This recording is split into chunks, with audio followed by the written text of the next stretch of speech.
മധ്യകേരളത്തിൽ പലയിടത്തും മഴയ്ക്ക് ശമനം. ഇടുക്കിയിലും തൃശൂരും മഴ ഇടവിട്ട് പെയ്യുന്നുണ്ട്. വെള്ളക്കെട്ടുള്ളതിനാൽ ആലപ്പുഴയിലും കോട്ടയത്തും ദുരിതാശ്വാസ ക്യാമ്പുകൾ തുറന്നു. പലയിടങ്ങളിലും മരം വീണ് അപകടങ്ങളുണ്ടായിട്ടുണ്ട്. മലങ്കര, കല്ലാർകുട്ടി ഡാമുകളുടെ ഷട്ടറുകൾ തുറന്നു. ആലപ്പുഴയിലും എറണാകുളത്തും മഴയ്ക്ക് ശമനമായി. കോട്ടയത്തും ഇടുക്കിയിലും ഇടവിട്ട് ശക്തമായ മഴ പെയ്യുന്നുണ്ട്. വെള്ളപ്പൊക്കത്തെ തുടർന്ന് അപ്പർ കുട്ടനാട്ടിലെ തലവടിയിൽ 2 ദുരിതാശ്വാസ ക്യാമ്പുകൾ തുറന്നു.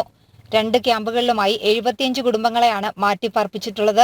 കാവാലം, കൈനകരി, തലവടി, എടത്വ എന്നീ ഭാഗങ്ങളിൽ വെള്ളക്കെട്ട് തുടരുന്നു. ജില്ലയുടെ തീരപ്രദേശങ്ങളിൽ കടലാക്രമണം രൂക്ഷമായി. കോട്ടയം താലൂക്കിൽ 4 ദുരിതാശ്വാസ ക്യാമ്പുകളും ചങ്ങനാശ്ശേരിയിൽ 1 ക്യാമ്പും ആരംഭിച്ചു. 79 പേർ ക്യാമ്പുകളിലുണ്ട്. തൃശൂരിൽ പലയിടത്തും മരം വീണ് അപകടങ്ങളുണ്ടായി. ഇടുക്കി ജില്ലയിൽ മൂന്നാറിൽ 1 ദുരിതാശ്വാസ ക്യാമ്പ് മാത്രമാണ് തുറന്നിട്ടുള്ളത്. 33 പേർ ക്യാമ്പിൽ കഴിയുന്നു. കല്ലാർകുട്ടി, മലങ്കര ഡാമുകളുടെ ഷട്ടറുകൾ തുറന്ന് വെള്ളം പുറത്തേക്ക് ഒഴുക്കുന്നത് തുടരുന്നു.